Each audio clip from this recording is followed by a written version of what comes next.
Hello guys, good evening. कैसे हैं आप लोग? आई होप आप लोग अच्छे होंगे, स्वस्थ होंगे, मस्त होंगे। आज हम लोग आए हैं मरीन ड्राइव। आप देख सकते हो कि यहाँ कितने प्यारे प्यारे डक हैं। और हम लोग जैसे संडे है तो कहें चलो चलते हैं, वॉक करते हैं। वहाँ पे थोड़ा सा मौसम अच्छा है, गर्मी भी बहुत कम है। आज मतलब मौसम ठीक ठाक था तो हम लोग आए थे। और यहाँ बहुत ही ज़्यादा रस, क्योंकि ना यहाँ छत्तीसगढ़ में कोई क्रिकेट टूर्नामेंट होने वाले थे तो प्रोग्राम रखे गए थे, तो इस वजह से बहुत ही ज़्यादा रस है। आप देख सकते हो कितना अच्छा यहाँ का व्यूज़ है, बहुत ही खूबसूरत। शाम के टाइम ना बहुत मज़ा आता है, मतलब क्या बोलूँ। और मतलब है ही इतना सुंदर, तो क्या कह सकते हैं। चलिए और मैं आपको फिर दिखाती हूँ ये प्रोग्राम जो हो रहा है ना, उसका नज़ारा, कि बहुत ही बढ़िया वो लोग करते हैं। ठीक है, हमारे जवानों को, जो हमारे भगवान हैं, जो सरहद पर हम सब के लिए को ऐसे हमारे सेना के जवानों को डेडिकेट किया है आज का हमारा ये शो। एक बार तालियां बन के जोरदार। और आप सब मेरे साथ बोलेंगे, दुनिया में हिंदुस्तानियों की रगों में एक ही जज्बा सबसे ज्यादा बहता है, वो है देशभक्ति का जज्बा। वैसे तो हिंदुस्तानियों को किसी बात में कोई फर्क नहीं पड़ता, लेकिन अगर बात देशभक्ति की आन बान और शान पर आ जाए तो फिर ये मान के चलिए कि हिंदुस्तानियों से टेढ़ा और हटेला कोई नहीं। उनके रगों में आज किसी भी हिंदुस्तानी से दूसरी कोई बात कर लीजिए, ठीक है जी, हो जाएगा।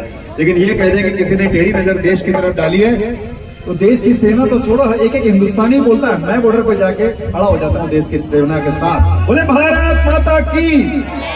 जोश के साथ ये हाथ उठने चाहिए, दोनों हाथ एक साथ, वंदे वंदे।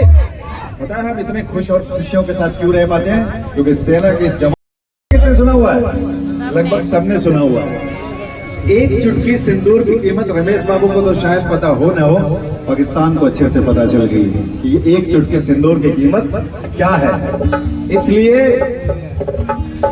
हिंदुस्तानियों को जैसे हैं वैसे रहने दो, उंगली मत करो, क्योंकि आज का हमारा भारत अलग ही है, उसके मारने वाला है। एक बार फिर से मेरे साथ जोशीले अंदाज में बोले, भारत माता की वंदे। और अब हम बैठे रहते हैं, इसलिए एक बार जोरदार तालियां हमारे सारे सेनानियों के लिए। और एक बात और बता दूं, एक चुटकी सिंदूर की कीमत तुम, किसी ने अपना बेटा खोया, किसी ने अपने मांग का सिंदूर खोया, किसी ने अपना पिता खोया। आज हम उन सेनानियों को सबसे पहला गीत डेडिकेट करेंगे आप सबके साथ। हम ये चाहेंगे कि सेना के जवान हमारे लिए दिन रात हमारे लिए जागते हैं, हमारे लिए जीते हैं, सिर्फ हमारे लिए, कि हम आराम से सो सकें, जी सकें। इसलिए हमारे सेनानियों को सबसे पहला गीत हम डेडिकेट करते हैं कि ऐ मेरे वतन के लोगों, जरा आंख में भर लो पानी, जो शहीद हुए हैं उनकी जरा याद करो कुर्बानी। छोटा तालियां तारक।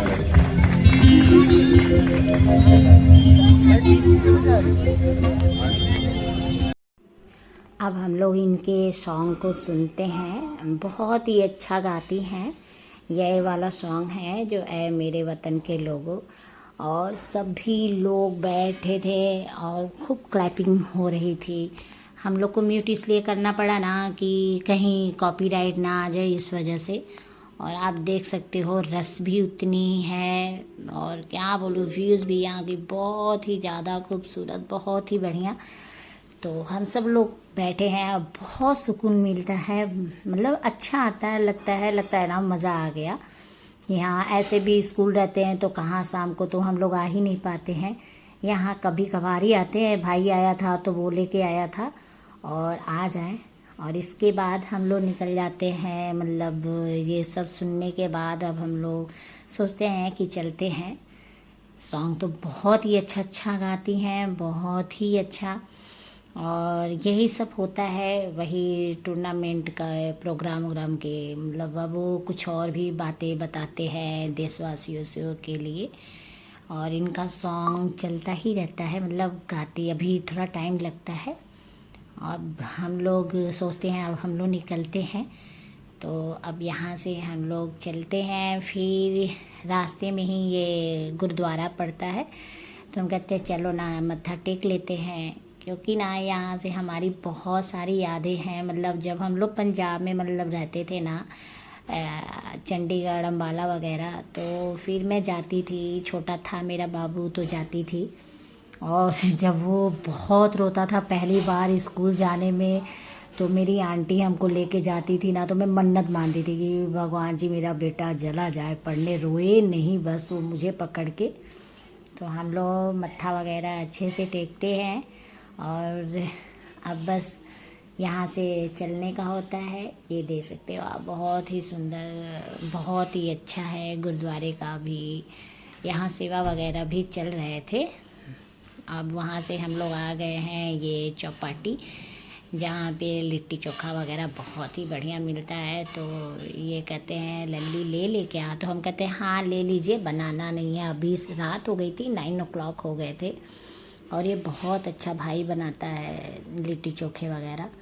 तो फिर हम लोग कहते हैं, मौसम भी ठीक ठाक था, रस भी आप देख सकते हो कि कितना है। खाते नहीं है हम लोग, पर लेके घर जाते हैं, वहीं पे अपना खाना पीना होता है। तो ये हम लोग अपना पैक वगैरह करके लेके वही जाने का हो रहा है कि हाँ चलते हैं। बहुत ही अच्छा, बहुत मस्त बनाते हैं एकदम से। चलो ओके गाइस, बाय।